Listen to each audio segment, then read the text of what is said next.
Shout out to our sponsor, Sherry's Berries. Mother's Day isn't far off. Think she'd love some freshly dipped strawberries? Of course she would. I sure do. I think that. Send her some for just $19.99. Visit berries.com, click the microphone in the top right corner, and use offer code THEKNOW with a space. That's important. That's right. Welcome to The Know. I'm Ashley Jenkins. And I'm Jerremy Dooley. Stop right there, citizen, or you're gonna get swift, robotic justice and maybe exterminated. That was some good acting right there. Yeah, I'm an actor. Thanks to the staff of the National Defense University in China, the world now has its first armed and autonomous police robot. Right, so they gave robot decision-making capabilities and a weapon. Nazi RoboCop? That's the last thing you want to do. RoboCop, or, any science fiction movie ever, Yeah, really. Pretty much every single one. The Anbot was first unveiled last week at the Chongqing High-Tech Fair with capabilities that could help revolutionize law enforcement or destroy civilization. Yeah, whichever. It looks remarkably similar to a Dalek from Doctor Who. Anbot is meant to patrol the streets autonomously to protect against violence, unrest, and probably using Google, because it's China.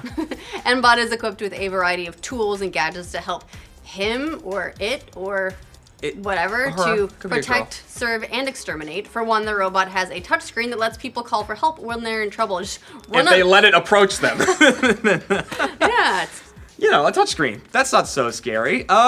He also has it also has audio-video software to record criminal activity, identify fugitives, and even decide where he wants to patrol, which would allow police departments to increase police presence in areas of unrest. so all that sounds. Sure, that sounds great, but then we get to the not so good part. For starters, Anbot's got a working Electroshock weapon. They haven't detailed what the weapon is, but it's presumably some sort of cattle prod or taser. The weapon can be remotely fired into rioters as well. So these guys really did watch a lot of Doctor Who. Yeah. Look, riot control is a big part of Anbot's capabilities. I imagine that if you can destroy, send a machine out to get destroyed or send a human out to get destroyed, the choice is going to be. Yeah. In the future, there's a chance that Anbot could be fitted with tactical riot gear too, because being a great big metal machine's not enough, including tear gas canisters. I'm imagining a Dalek He's with a riot. friendly little guy. A Dalek with a riot shield, just rolling in there. Plus, the robot can hit speeds of up to 18 kilometers per hour. And I know what you're thinking. You all know that's exactly 11 miles per hour. Not Because exactly. you know but your close maths. enough. Yeah, which will help it rush into emergencies and or run over unruly protesters. Oh. Whichever comes, whichever is more convenient at the time. Or Yeah. how big the protesters are.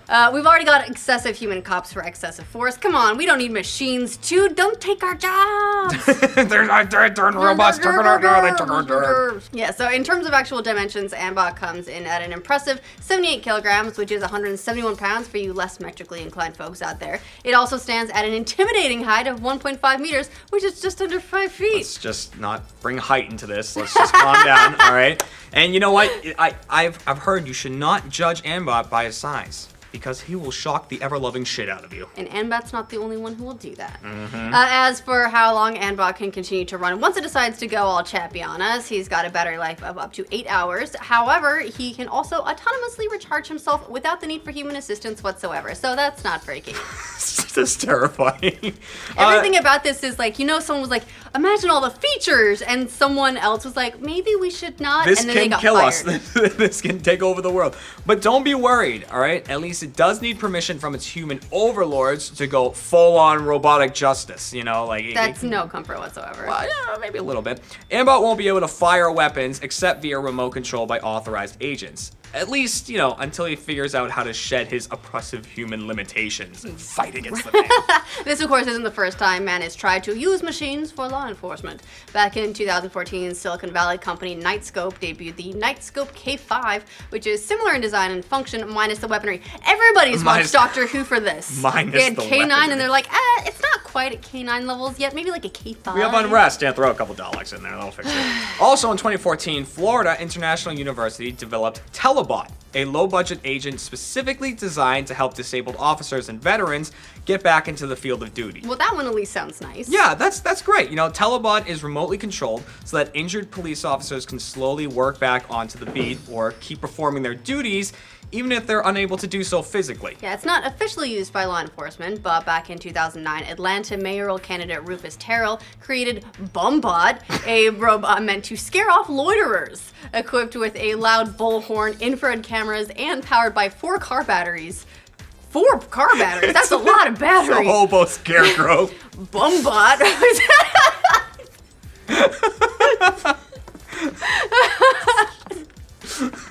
Literally what that is. That's literally what that is. Like and this was essential to this guy's platform to run for mayor. His pitch his way to clean up the streets. You think that worked? No, you know, sadly for Terrell and the people of Atlanta, Bumbot didn't win out. And for all we know, Atlanta has probably degenerated into total chaos, and I can confirm that. What would we do without Bumbot? Yep. That's why we are where we are.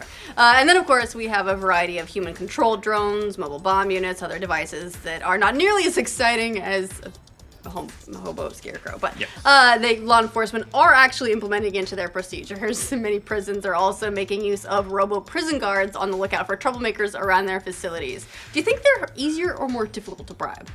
They'll Got see some you trying to sweet escape, motor oil. like behind a poster and stuff. They'll see that. But giving a machine autonomous decision-making capabilities and the means to carry out force is definitely something new. And of bad. course, the Andbot won't be able to use any kind of force without human permission. That's a good thing, you know. But that certainly doesn't make it any less of a concern for people. Although, just to play devil's advocate here for a minute, because I guess we should spend a little bit less time railing it, police actually already employ non-human law enforcement with autonomous decision-making capabilities. Sort of. They're animals. Yeah, Dogs exactly. there, buddy. There you go. Police dogs have been used since basically the Middle Ages, but became a bit more widespread in modern times, which started in Europe. Interestingly The modern enough, times started in Europe? What did I say? I'm just saying the modern times started in Europe. I thought I was like, what are you talking about? Modern Europe? Europe's kind of modern. This is just the way we're going today. Interestingly enough, one of the first modern cases that made use of police dogs was the hunt for Jack the Ripper in 1888. Yeah, Police Commissioner Sir Charles Warren, after taking a beating in the press for failing to catch the serial killer, trained a couple of bloodhounds to aid in the search. That didn't go so well, though, because both dogs ran away, which then required a police search. Did they use dogs to get him? Get the dogs back? Police dogs to get police dogs. They used hounds. Hounds, I like that. Anyway, the point is that police have already been using animals for a long time to protect police officers, sniff out drugs, and look for evidence. And though the result of dog sniffing has come under more scrutiny lately, you know, there are multiple federal appeals concerning drug dogs, it generally isn't one of those things we think about too often. It's Whenever I see a police dog, I like the dog more than the police officer. I want to like, pet the dog. you're trying to do good. I know you are. You I just want to your pet you treats. and I'll probably get shot. Of course, the things you'll do for your treats can be scary. Yeah. Police officers in Thailand have even adopted a monkey to serve at one local checkpoint. The monkey assists in duties with motorists there and also helps locals collect coconuts. Interesting. So maybe it could be argued that autonomous decision-making robots will one day be the same. We know that humans are capable of making errors in law enforcement. What? No. No, that never happens. It's often based on things like fear or anger, or it's simply mistaken identity. So maybe offloading some of those duties to robots who can prove to have the similar success rate or close to it of human officers might help them find a place in your local police department someday. There you go. But as a counterpoint to that, just about every science fiction movie ever, you know, like think about it. If Every a member single of a K9 unit goes Cujo, he's not going to convince all of his dog buddies to do the same thing. And then it's iRobot all over again. Well, what do you guys think? You know, it's every sci-fi movie, every single Every one. single This never goes well. We built this robot that will help people and also can shock and just run people over. I can't do that, Dave. It'll be the best thing. All right, well, what do you guys think of Andbot? Is there a future for robotic law enforcement? And should China just leave well enough alone? And for future updates on all your sci-fi nightmare fuel, remember to like this video and subscribe to the channel. Thanks to Sherry's Berries for sponsoring this update. Mother's Day is coming faster than you think. Trust me. So don't put off getting her something. Yeah, you think maybe we should like some freshly dipped strawberries? We do, because we fight over them whenever we get some in the office. Yep, that is very true. You can send her a batch for $19.99. Just go to berries.com, click the microphone in the top right corner, and enter the code THE-KNOW. With space. Yeah, the space. Look at this. We'll even show you what they look like, because they're awesome. They're so pretty. I'm gonna unwrap my own I'm berries. excited. That was really cool. It like snapped off and went that See, look way. at these. God! So look, can you see these? Can you see them?